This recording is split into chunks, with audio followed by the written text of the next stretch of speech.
नमस्कार दर्शकों, आज हम जयशंकर प्रसाद की एक और कहानी आकाशदीप लेकर आपके समक्ष प्रस्तुत हुए हैं। आकाशदीप जयशंकर प्रसाद की बहुचर्चित कहानियों में से एक है और इसी के नाम पर उनका एक कहानी संग्रह भी है। तो जैसे ही कहानी का आरंभ हम देखते हैं, उसमें एक नौका का दृश्य है जो समुद्र की लहरों में है। आंधी आने के आसार हैं और एक बंदी लुढ़कते हुए दूसरे सोए हुए बंदी के पास आता है और पूछता है कि क्या तुम मुक्त होना चाहते हो। वह कहता है नहीं, अभी नहीं, पहले मैं अपनी नींद पूरी कर लूं, कहीं से हो सके तो एक कंबल लाकर मेरे ऊपर डाल दो। और वो कहता है कि सुनो, लगता है आंधी आने वाली है और इस नाव पर केवल 10 नाविक और प्रहरी हैं। ऐसे में यदि तुम चाहो तो आसानी से हम यहाँ से मुक्त हो सकते हैं। तब दूसरा बंदी उससे पूछता है कि क्या तुम भी बंदी हो। वह कहता है हाँ।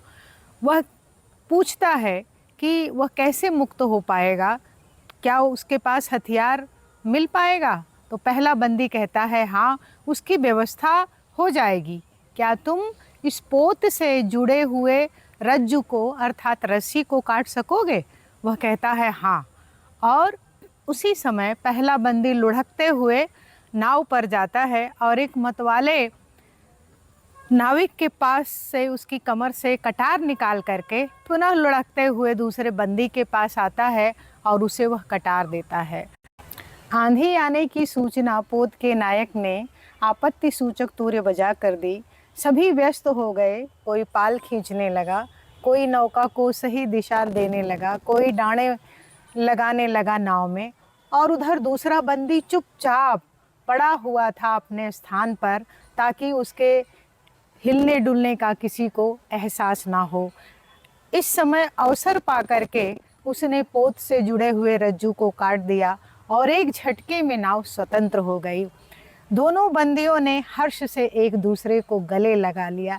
यह क्या? दूसरे बंदी ने पहले से पूछा, क्या तुम स्त्री हो? उसने मुस्कुरा कर कहा, क्यों, क्या स्त्री होना कोई अपराध है? अब आप समझ ही गए होंगे कि ये दोनों ही बंदी कथा के नायक और नायिका हैं। नायिका चंपा है जो पहली बंदी के रूप में हमारे सामने आती है, और नायक बुधगुप्त है जो दूसरे बंदी के रूप में नाव को स्वतंत्र करता है। नायक को वह आदेश देने लगता है नाव को आगे बढ़ाने का। नायक उससे पूछता है कि अरे बुधगुप्त, तुम स्वतंत्र कैसे हो गए? क्योंकि उसे पता था कि बुधगुप्त उस नाव पर बंदी था। उसने कहा कटार दिखाते हुए कि इसके कारण मैं स्वतंत्र हुआ हूँ। पुनः नाव का जो नायक था वह उसे धमकाने लगता है और कहता है कि क्या तुम जानते नहीं हो कि यह नाव मणिभद्र की है। इस पर वह कहता है बुधगुप्त कि मणिभद्र तो अब तक सागर की अतल गहराइयों में समा गया होगा। मैं अब इस नाव का असली मालिक हूँ। और ऐसा कहते ही वह नायक जो था वह उसका विरोध करता है और उसे द्वंद्व युद्ध के लिए ललकारता है। कहता है कि बिना तुम मुझसे युद्ध किए इस नाव पर अधिकार नहीं कर सकते। दोनों में भीषण युद्ध होता है। सभी लोग आश्चर्य से उस युद्ध को देखते हैं, लेकिन अंत में बुधगुप्त विजयी हो जाता है और नाव का नायक हथियार डाल देता है। पुनः वह बुधगुप्त के कहे अनुसार नाव को सही दिशा में ले जाता है। बुधगुप्त उससे प्रश्न करता है कि हम कहाँ पे हैं। वह कहता है बाली द्वीप से दूर हम एक अनजाने द्वीप की ओर बढ़ रहे हैं, जिसके बारे में हमें अभी कुछ पता नहीं है। वहाँ 1-2 बार ही जाना हुआ है और मुख्यतः उस नए द्वीप पर सिंहल के वणिकों का प्राधान्य है।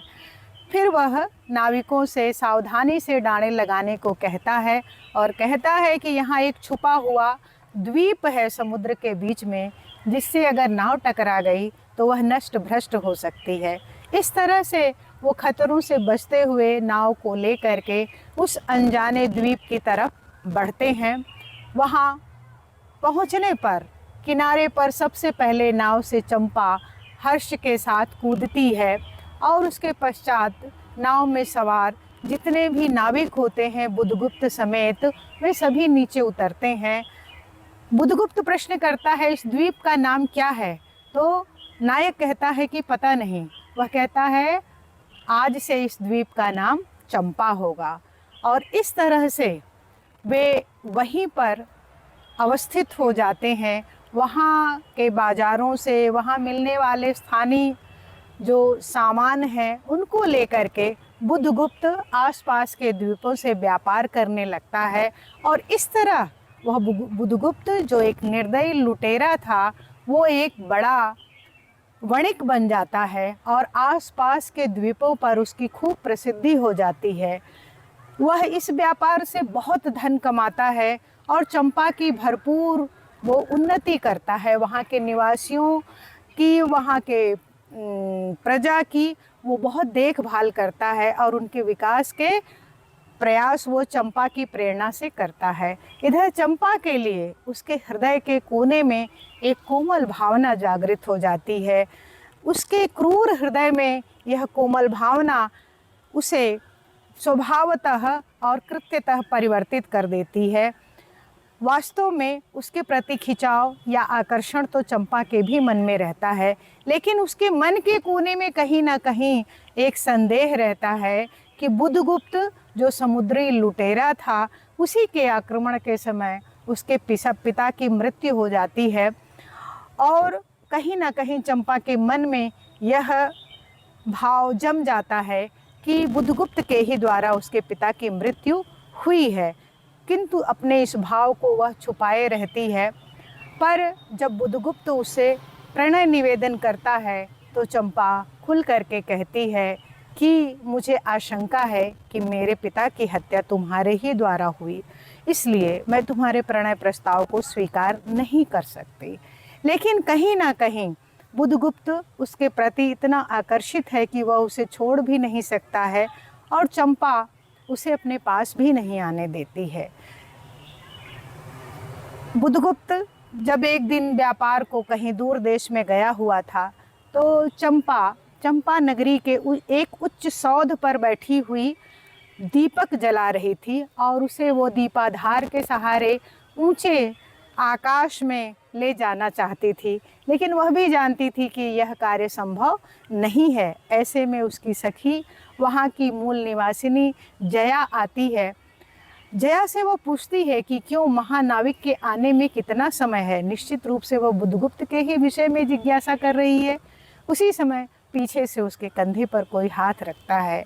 यह कोई और नहीं बल्कि बुधगुप्त होता है और चंपा उसकी तरफ मुड़ जाती है।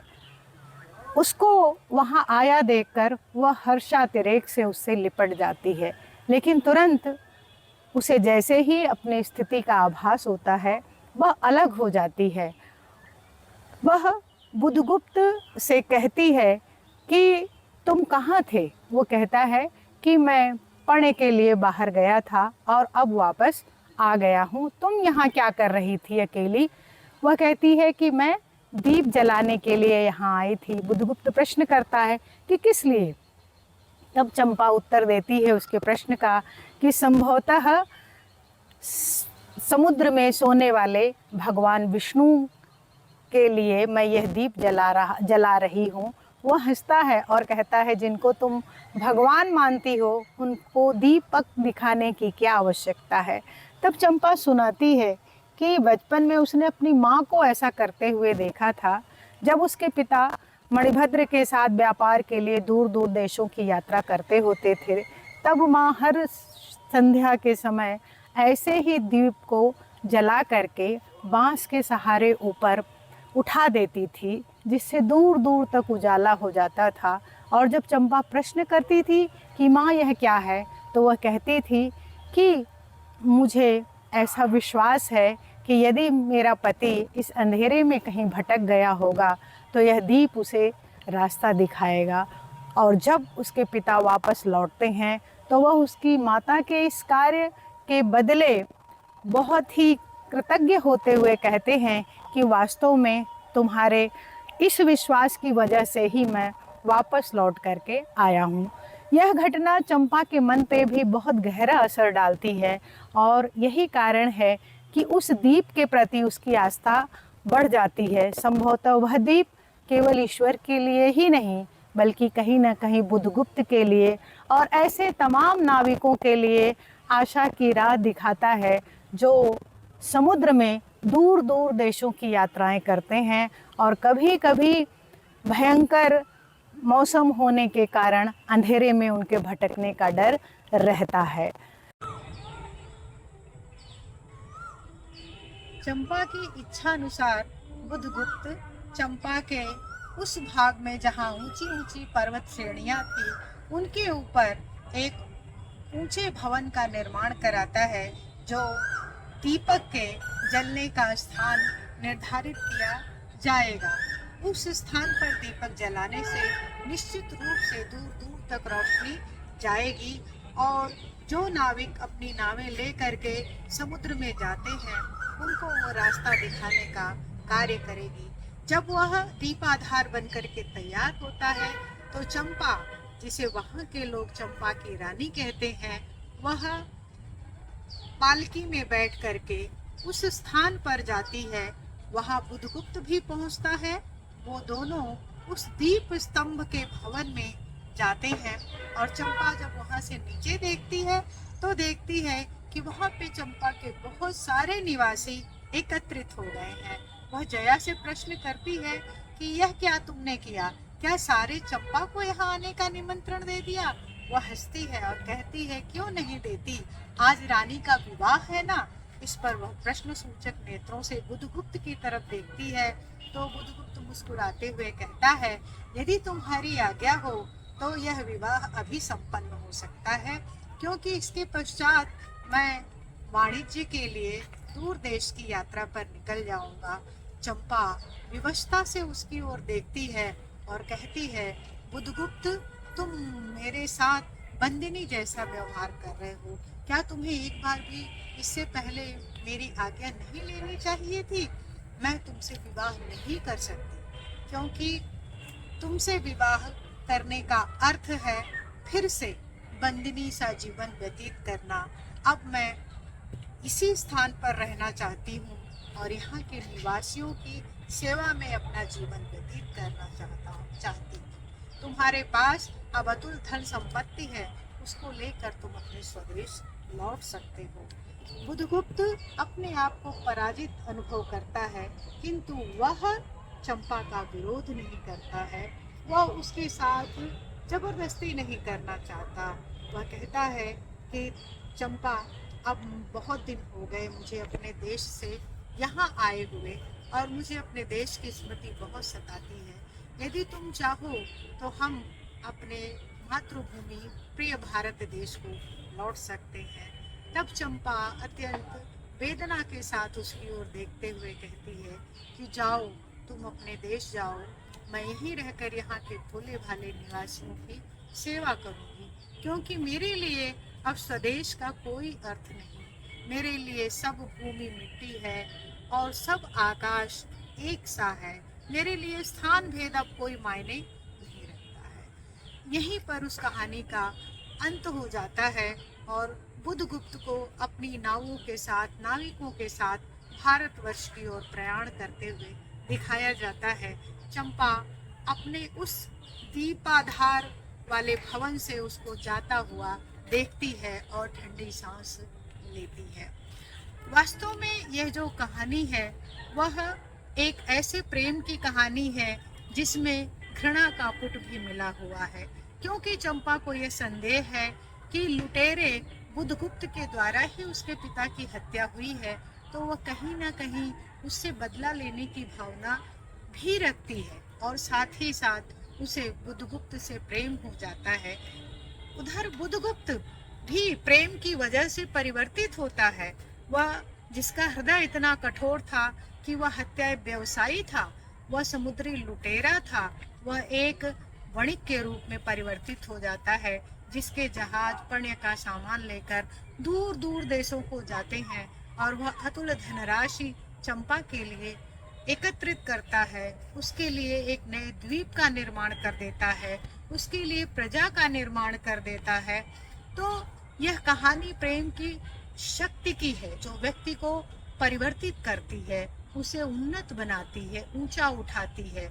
लेकिन एक त्रासदी यह भी है कि प्रसाद की कई कहानियों की भांति यहाँ भी नायक और नायिका का मिलन नहीं होता, बल्कि वो अपने अपने चुने हुए गंतव्य की तरफ चले जाते हैं और यही इस कहानी का अंत हो जाता है।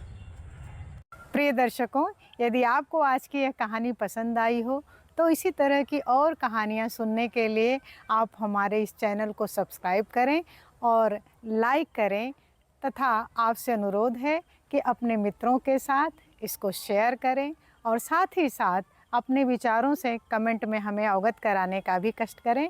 धन्यवाद। मिलते हैं अगले वीडियो में। नमस्कार।